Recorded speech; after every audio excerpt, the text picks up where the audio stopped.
Hello everyone, एक बार फिर स्वागत है आप सभी का अपने यूट्यूब चैनल पर। तो फ्रेंड्स, जैसा कि अब थंबनेल पे देख ही चुके हो, आज की इस वीडियो में हम डिस्कस करेंगे इंडियन जीके के कुछ इंपॉर्टेंट क्वेश्चंस जो mainly previous year questions HPU और एसपीयू बीएड एंट्रेंस में पूछे गए थे। तो फ्रेंड्स, वीडियो को शुरू करने से पहले अगर आप एचपीयू और एसपीयू बीएड एंट्रेंस 2025 की तैयारी कर रहे हो और आप सभी कमीशन और कमेटियाँ टीचिंग एप्टीट्यूड और एप्टीट्यूड की 100 प्रैक्टिस क्वेश्चन अगर आप पीडीएफ फॉर्म में परचेज करना चाहते हो तो मात्र आपने 200 रुपीज़ जो है वो पेड करने हैं। पेमेंट का जो स्क्रीनशॉट है वो आपने दिए हुए व्हाट्सएप नंबर पे आपने सेंड कर देना है। उसके बाद आपको प्रोटेक्टेड पीडीएफ जो है वो प्रोवाइड कर दी जाएंगी।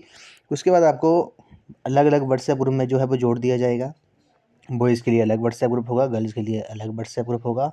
उसके बाद आपको वहाँ पर फ्री ऑफ कॉस्ट जो है कंटेंट जो है सभी सेक्शंस का आपको वहाँ पर प्रोवाइड कर दिया जाएगा व्हाट्सएप ग्रुप में। तो बस आपने पेमेंट का जो स्क्रीनशॉट है वो आपने इसी नंबर पे जो है वो सेंड कर देना है। तो फ्रेंड्स, अगर आप एचपीयू और एसपीयू बीएड एंट्रेंस 2025 की तैयारी कर रहे हो तो इसके लिए मैंने एक अलग से प्लेलिस्ट बनाई है जिसका जो लिंक है वो मैंने डिस्क्रिप्शन बॉक्स में दे दिया है। आप वहाँ पर जाकर वीडियोज़ देख सकते हो। वहाँ पर आपको सभी सेक्शंस की वीडियोज़ आपको देखने को मिलेंगी। इस वीडियो का क्वेश्चन नंबर फर्स्ट है। इसमें बोला गया है कि which of the following acts in Indian agriculture is known as golden जेस्ट।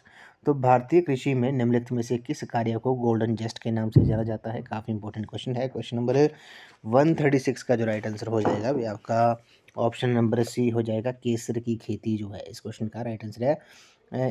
केसर की खेती को जो है वो भारतीय कृषि में जो है वो गोल्डन जेस्ट के नाम से जाना जाता है। ऑप्शन नंबर सी जो है इस क्वेश्चन का राइट आंसर है। आपको पता होना चाहिए जो केसर है, केसर का जो मुख्य उत्पादक स्टेट है या फिर यूटी है, सबसे ज़्यादा केसर जो है उत्पादक कौन है केसर का। तो ये आपने याद रखना है, जम्मू कश्मीर जो है। जम्मू कश्मीर जो है केंद्र शासित प्रदेश है, आपको पता है यूटी है। ये जो है सबसे मुख्य उत्पादक केसर का सबसे मुख्य उत्पादक है, ये आपने याद रखना है। तो केसर की खेती को जो है वो गोल्डन जस्ट के नाम से जाना जाता है। ऑप्शन नंबर सी इस क्वेश्चन का राइट आंसर है। नेक्स्ट क्वेश्चन में चलते हैं। बोला गया है कि द वर्ड सत्यमेव एंड जयते हैव बीन टेकन फ्रॉम। तो सत्यमेव जयते शब्द जो है वो कहाँ से लिया गया है। काफ़ी इंपॉर्टेंट क्वेश्चन है। क्वेश्चन नंबर 138 का जो राइट आंसर है आपका ऑप्शन नंबर ए है। मुंडक उपनिषद से जो है वो सत्यमेव जयते जो शब्द है वो लिया गया है। अब कुछ बातें जो हैं वो आपने याद रखनी है। सत्यमेव जयते जो है वो आपको पता है मुंडकोपनिषद निषद से लिया गया है। और इसी उपनिषद में यज्ञ की जो तुलना है वे फूटी नाव से की गई है, ये आपने याद रखना है। मुंडक उपनिषद जो है इसमें जो है वो यज्ञ की जो तुलना है वे फूटी नाव से की गई है, ये भी आपने याद रखना है। उसी तरह आपने कुछ इंपॉर्टेंट पॉइंट जो है याद रखने हैं, जैसे गायत्री मंत्र जो है वो सावित्री देवी नामक देवते को जो है वो संबोधित है, उनके लिए डेडिकेट है, जिसका संबंध जो है वो ऋग्वेद से है गायत्री मंत्र का, ये आपने याद रखना है। लोगों को आर्य बनाने के लिए विश्वामित्र ने गायत्री मंत्र की जो थी वो रचना की थी। तो ये भी आपने याद रखना है। गायत्री मंत्र की जो रचना थी वे किसने की थी, वे विश्वामित्र ने की थी लोगों को आर्य बनाने के लिए। उसी तरह दो महाकाव्य हैं, महाभारत और रामायण। महाभारत का पुराना नाम जो है वो जय संहिता है, ये भी आपने याद रखना है। विश्व का सबसे बड़ा महाकाव्य है, ये भी आपको पता होना चाहिए। तो सत्यमेव जयते जो शब्द है वे मुंडक उपनिषद से लिया गया है और इसी उपनिषद में जो है वे यज्ञ की जो तुलना है वे फूटी नाव से की गई है। तो ऑप्शन नंबर ए जो है इस क्वेश्चन का राइट आंसर है। उसके बाद बात कर लेते हैं कुछ ऋग्वैदिक कालीन नदियाँ जो थी जिनका प्राचीन और नया नाम, आधुनिक नाम बात करते हैं। जैसे ऋग्वैदिक विपाशा जो था वो ऋग्वैदिक नाम था, अभी आधुनिक नाम जो है उसका व्यास है। उसी तरह परशुनी जो है वो रावी का वैदिक नाम था। और उसके बाद बात करते हैं जैसे घग्गर नदी जो है ये आधुनिक नाम है, इसका जो ऋग्वैदिक नाम था वे दृश्यसदती था, ये भी आपने नोट करना है। नेक्स्ट क्वेश्चन पे चलते हैं। अगले प्रश्न में बोला गया है कि केवलादेव पक्षी अभयारण्य जो है वो कहाँ पर स्थित है। Keoladeo world sanctuary is situated at. तो क्वेश्चन नंबर 139 का जो राइट आंसर है वो आपका ऑप्शन नंबर बी हो जाएगा। राजस्थान जो है इस क्वेश्चन का राइट आंसर है। केवलादेव पक्षी अभयारण्य जो है वो आपका राजस्थान स्टेट में स्थित है। उसके बाद आपने कुछ इसके बारे में इम्पोर्टेंट पॉइंट जो है वो याद रखने हैं। राजस्थान के भरतपुर ज़िले में स्थित है ये केवलादेव, ठीक है। तो राजस्थान के भरतपुर ज़िले में स्थित केवलादेव घाना नेशनल पार्क को जो है वो पक्षियों का स्वर्ग कहा जाता है। तो केवलादेव पक्षी अभयारण्य को पक्षियों का स्वर्ग कहा जाता है। ये साइबेरिया सारस प्रजनन हेतु प्रवास करते हैं। यहाँ से जो है 2 नदियाँ बाणगंगा और गंभीरी जो है वो प्रवाहित होती हैं। ये भी आपने याद रखना है। तो पक्षियों का स्वर्ग जो है वो इसे कहा जाता है केवलादेव पक्षी अभयारण्य को, जो कि राजस्थान के भरतपुर डिस्ट्रिक्ट में है। और भी जैसे आपने याद रखने हैं, जैसे सुल्तानपुर राष्ट्रीय उद्यान जो है वो हरियाणा स्टेट में है, हरियाणा के गुरुग्राम डिस्ट्रिक्ट में स्थित है। और विश्व का एकमात्र तैरता हुआ राष्ट्रीय पार्क जो कि कीबुल लामजाओ राष्ट्रीय पार्क है, मणिपुर राज्य के इम्फाल और विष्णुपुर ज़िले में स्थित है। इसे जो था 1977 में राष्ट्रीय पार्क जो था वो घोषित किया गया था। ये आपने याद रखना है। अगले प्रश्न में चलते हैं। बोला गया cabinet system of ministers has been borrowed from. तो मंत्रियों की कैबिनेट प्रणाली उधार जो है वो ली गई है। तो कैबिनेट सिस्टम जो है मिनिस्टर का वे किस देश के संविधान से लिया गया है? क्वेश्चन नंबर 140 का जो राइट आंसर है वो आपका ऑप्शन नंबर बी हो जाएगा। यूनाइटेड किंगडम जो है, यूके जो है, इस क्वेश्चन का राइट आंसर है। इमरजेंसी प्रोविज़न जो है वो जर्मनी के संविधान से लिए गए हैं। ये भी आपने याद रखना है। राष्ट्रपति उपराष्ट्रपति का पद जो है सुप्रीम कोर्ट जो है वो यूएसए के संविधान से लिया गया है। और directive policy of state policy जो है राज्य के नीति निर्देशक सिद्धांत जो है वो आयरलैंड के संविधान से लिए गए हैं। और संविधान में संशोधन अमेंडेंट जो है वो साउथ अफ्रीका देश के संविधान से लिया गया है। ये भी आपने याद रखना है। इम्पोर्टेंट पॉइंट जो हैं। और जैसे रिपब्लिक जो है, गणतंत्र जो है, उस गणतंत्र का स्रोत जो है वो फ्रांस देश के संविधान से लिया गया है। मौलिक कर्तव्यों का जो प्रावधान है वे रूस के संविधान से लिया गया है। ये भी आपने याद रखना है। राज्यसभा के सदस्यों का जो निर्वाचन जो प्रक्रिया है वे दक्षिण अफ्रीका के संविधान से ली गई है, साउथ अफ्रीका के संविधान से। उसी तरह जो प्रस्तावना की जो लैंग्वेज है, समवर्ती सूची है, कंकरेंट लिस्ट है, केंद्र राज्य संबंध जो है वो ऑस्ट्रेलिया देश के संविधान से जो है वो लिए गए हैं। ये भी आपने याद रखना है। ये भी आपसे एग्जाम में पूछ सकते हैं। जैसे यूएसए के संविधान से पूछ सकते हैं। यूएसए के संविधान से जो है प्रस्तावना हो गया, फंडामेंटल राइट्स हो गए। उसके बाद सुप्रीम कोर्ट का गठन और उसकी शक्तियाँ, राष्ट्रपति पर जो महाभियोग है, उपराष्ट्रपति का जो पद है, और न्यायपालिका की स्वतंत्रता जो है, ये सभी जो है वो यूएसए के संविधान से जो है वो लिए गए हैं। ये भी आपने याद रखना है। अगले प्रश्न में चलते हैं। बोला गया कि निम्नलिखित में से किसमें द्विसदनीय राज्य विधानमंडल है? विच of the following has bicameral state legislator. तो किसमें जो है वो द्विसदनीय राज्य विधानमंडल है? तो सबसे पहले बात करते हैं द्विसदनीय राज्य विधानमंडल के बारे में। इसके बारे में बात करते हैं तो राज्य विधानमंडल का जो है ये उच्च सदन जो है वो विधान परिषद कहलाता है। पहले तो आपको ये पता होना चाहिए, ठीक है। उसके बाद और इसका जो सदस्य बनने के लिए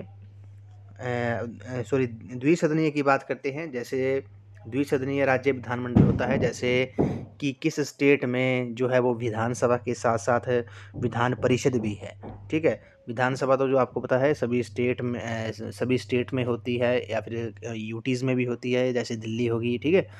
तो द्विसदनीय राज्य विधानमंडल जो है वो किस स्टेट में है ये आपने बताना है। तो इस क्वेश्चन का जो राइट आंसर है 141 का, वे आपका कर्नाटक जो है इस क्वेश्चन का राइट आंसर है। कर्नाटक में जो है वो द्विसदनीय राज्य विधानमंडल है। यहाँ पर विधान परिषद भी है और विधानसभा भी है।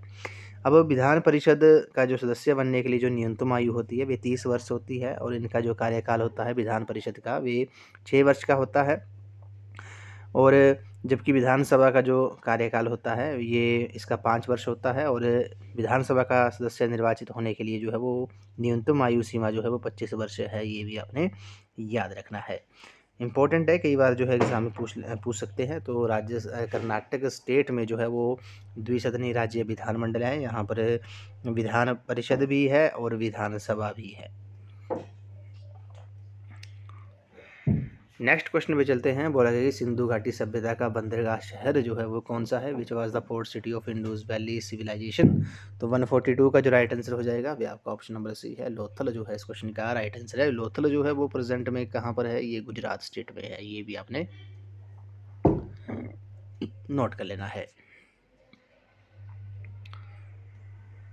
नेक्स्ट क्वेश्चन पे चलते हैं। बोला गया कि एलोरा का कैलाश मंदिर जो है वो किसके द्वारा बनवाया गया था? Kailash temple at Ellora was build by. तो 143 का जो राइट आंसर है वो आपका ऑप्शन नंबर डी है। कृष्ण प्रथम जो था उन्होंने जो था वो एलोरा का कैलाश मंदिर जो था वो निर्माण उसका किया था। तो ऑप्शन डी इस क्वेश्चन का राइट आंसर है।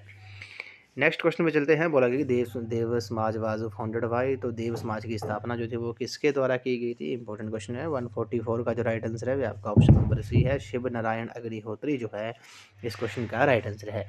देव समाज की जो स्थापना थी वे किसके द्वारा की गई थी? वे शिव नारायण अग्निहोत्री द्वारा की गई थी। और भी आपने याद रखने हैं, जैसे ब्रह्म समाज की बात करते हैं। ब्रह्म समाज के जो संस्थापक थे वे राजा राम मोहन राय थे। इनके जो प्रमुख कार्य थे वो सती प्रथा का और बाल विवाह का इन्होंने विरोध किया था। भारतीय पुनर्जागरण का जनक इन्हें कहा जाता है, ठीक है। उसी तरह आर्य समाज की स्थापना जो थी वो दयानंद सरस्वती ने की थी 1875 में, जबकि ब्रह्म समाज की जो स्थापना थी वे 1828 में की थी राजा राम मोहन राय ने। और आर्य समाज की स्थापना स्वामी दयानंद सरस्वती ने की थी 1875 में। और इन्होंने जो था वो नारा दिया था वेदों की ओर लौटो, जो था इन्होंने नारा दिया था। सत्यार्थ प्रकाश का इन्होंने संपादन किया था, ये भी आपने याद रखना है। उसके बाद रामकृष्ण मिशन की बात करते हैं। इसकी जो स्थापना थी वे स्वामी विवेकानंद जी ने की थी। और स्वामी विवेकानंद जी ने शिकागो धर्म सम्मेलन में भारत का दूसरा नेतृत्व किया था। और रॉक मेमोरियल हॉल की स्थापना जो थी वो की थी कन्याकुमारी में। उसी तरह थियोसॉफिकल सोसाइटी की जो स्थापना थी वे एनी बेसेंट ने की थी भारत में, ये आपने याद रखना है, ये भी आपसे एग्जाम में पूछ सकते हैं। तो देव समाज की जो स्थापना थी वे शिव नारायण अग्निहोत्री ने की थी। ऑप्शन नंबर सी जो है इस क्वेश्चन का राइट आंसर है। अगले प्रश्न में चलते हैं। Drain theory was put forward bye. तो अफवाह सिद्धांत का जो प्रतिपादन था वे किसके द्वारा किया गया था? 145 का जो राइट आंसर है वे आपका ऑप्शन नंबर सी है, दादा भाई नौरोजी जो है इस क्वेश्चन का राइट आंसर है। इन्हें grand old man of India भी कहा जाता है। तो अफवाह सिद्धांत का जो प्रतिपादन था, ड्रेन थ्योरी जो थी वो उसका जो प्रतिपादन था पुट फॉरवर्ड की गई थी किसके द्वारा? दादा भाई नौरोजी द्वारा। अगले प्रश्न में चलते हैं। The partition of Bengal came into effect on. Bengal का विभाजन जो था वो प्रभावी हुआ था। तो बंगाल का विभाजन जो था वे कब प्रभावी हुआ था? 146 का जो राइट आंसर है वे आपका ऑप्शन नंबर डी है। 16 अक्टूबर 1905 को जो था वो बंगाल का विभाजन जो था वो प्रभावी हुआ था, पर इसका विभाजन हुआ था। अब इसके कुछ पॉइंट हैं जो आपने याद रखने हैं, जैसे बंगाल में जारी राष्ट्रीय चेतना को समाप्त करने के उद्देश्य से लॉर्ड कर्जन ने 20 जुलाई 1905 को जो थी वो बंगाल विभाजन की घोषणा की थी। तो ये आपने याद रखना है, बंगाल विभाजन की जो घोषणा थी वे किसने की थी? वे लॉर्ड कर्जन ने की थी। कब की थी? 20 जुलाई 1905 को। और 16 अक्टूबर 1905 से जो था ये प्रभावी हो गया था, लागू हो गया था। बंगाल विभाजन पर शोक दिवस तथा रक्षाबंधन दिवस जो था वो मनाया गया था। 1906 में सलीमुल्लाह खां और आगा खां ने ढाका में मुस्लिम लीग की स्थापना की थी 1906 में, ये भी आपने याद रखना है। ये भी कुछ इंपॉर्टेंट पॉइंट है जो आपको पता होना चाहिए। तो बंगाल विभाजन जो था वो प्रभावी हुआ था, कब हुआ था? 16 अक्टूबर 1905 को। और बंगाल विभाजन की जो घोषणा थी वे 20 जुलाई 1905 को की थी, किसके द्वारा? लॉर्ड कर्जन द्वारा। तो 20 जुलाई 1905 को जो थी वो इसकी घोषणा हुई थी, ये भी आपने याद रखना है। नेक्स्ट क्वेश्चन पे चलते हैं। बोला गया कि Radha Mohan cup is associated with. तो राधा मोहन कप का जो संबंध है वे किससे है? तो राधा मोहन कप का जो संबंध है वे आपका पोलो से है। ऑप्शन डी इस क्वेश्चन का राइट आंसर है। उसी तरह रंगा स्वामी कप जो है, रंगा स्वामी कप जो है वो हॉकी से संबंधित है, ये भी आपको पता होना चाहिए। रंगा स्वामी कप जो है हॉकी से है, राधा मोहन जो है पोलो से है। ये जो क्वेश्चन है राधा मोहन और रंगा स्वामी, ये जो है HPU B.Ed एंट्रांस में कई बार जो है वो पूछा गया है, ठीक है। उसी तरह आपने याद रखना है, जैसे जैसे हॉकी से और कौन कौन से हैं, जैसे वेटन कप हो गया, आगा खां कप हो गया, उसके बाद गुरु नानक चैम्पियनशिप महिलाओं के लिए, ठीक है, Dhyan Chand trophy, Nehru trophy, lady Ratan Tata trophy महिलाओं के लिए, ठीक है, ये आपने याद रखना है। महाराणा रणजीत सिंह गोल्ड कप जो है ये भी हॉकी से संबंधित है। फुटबॉल से जो जैसे डूरंड कप हो गया, वीसी रॉय ट्रॉफी होगी, संतोष ट्रॉफी होगी, सुब्रतो कप हो गया, कलिंग कप हो गया। क्रिकेट से तो आपको पता ही होगा, जैसे रणजी ट्रॉफी होगी, Irani trophy, Duleep trophy, CK Naidu trophy, Deodhar trophy होगी। उसके बाद वोटर गवस्कर ट्रॉफी होगी, एशिया कप हो गया, और एशिज हो गया, ये भी आपने याद रखना है। तो राधा मोहन कप का जो संबंध है वे आपका पोलो से है। रंगास्वामी का जो कप का जो संबंध है वे आपका हॉकी के साथ है। नेक्स्ट क्वेश्चन में चलते हैं। Where is western air command located? पश्चिमी वायु कमान कहाँ स्थित है? तो क्वेश्चन नंबर 148 का जो राइट आंसर हो जाएगा अभी आपका ऑप्शन नंबर ए हो जाएगा। नई दिल्ली जो है इस क्वेश्चन का राइट आंसर है। वेस्टर्न एयर कमांड का जो मुख्यालय है वे आपका नई दिल्ली में है। ऑप्शन नंबर ए इस क्वेश्चन का राइट आंसर है।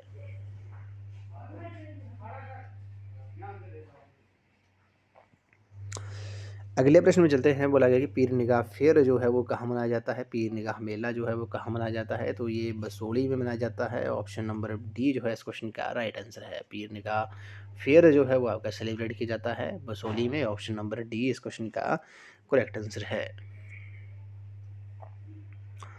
अगले प्रश्न में चलते हैं। विच of the following disease is caused by virus? तो निम्नलिखित में से कौन सा रोग जो है वो विषाणु से होता है? क्वेश्चन नंबर 150 का जो राइट आंसर है आपका ऑप्शन नंबर सी हो जाएगा। सामान्य सर्दी जो है, कॉमन कोल्ड जो है इस क्वेश्चन का राइट आंसर है। ये जो है वो आपका कॉमन कोल्ड जो है, सामान्य जो सर्दी होती है, ये वायरस से होता है। ऑप्शन नंबर सी जो है इस क्वेश्चन का राइट आंसर है। नेक्स्ट क्वेश्चन में चलते हैं। बोला गया कि निम्नलिखित में से कौन सा न्यूक्लियर पावर केंद्र नहीं है? विच of the following is not a nuclear power centre? तो चमेरा जो है इस क्वेश्चन का राइट आंसर है। ये चमेरा जो है ये आपका न्यूक्लियर पावर सेंटर जो है वो नहीं है। बाकी नरोरा, कोटा, काकरापार जो है वो आपके न्यूक्लियर पावर सेंटर है। चमेरा जो है वो नहीं है। ऑप्शन सी इस क्वेश्चन का राइट आंसर है। अगले प्रश्न चलते हैं। Film and TV institute of India is located at? तो भारतीय फिल्म और टीवी संस्थान जो है वो कहाँ पर स्थित है? तो ये महाराष्ट्र के पुणे में। ऑप्शन ए जो है इस क्वेश्चन का राइट आंसर है। अगले प्रश्न में चलते हैं। हर वर्ष world red cross day, red crescent day किस दिन मनाया जाता है? Each year world red cross red crescent day जो है वो कब मनाया जाता है? ये प्रत्येक वर्ष जो है वो 8 मई को मनाया जाता है। ऑप्शन नंबर सी जो है इस क्वेश्चन का राइट आंसर है। अगले प्रश्न में चलते हैं। बोला गया है कि which is the largest island in the world? विश्व का सबसे बड़ा द्वीप जो है वो कौन सा है? तो विश्व का जो सबसे बड़ा द्वीप जो है, लार्जेस्ट आइलैंड जो है वो आपका कौन सा है? ये ग्रीनलैंड है। ऑप्शन ए जो है इस क्वेश्चन का राइट आंसर है।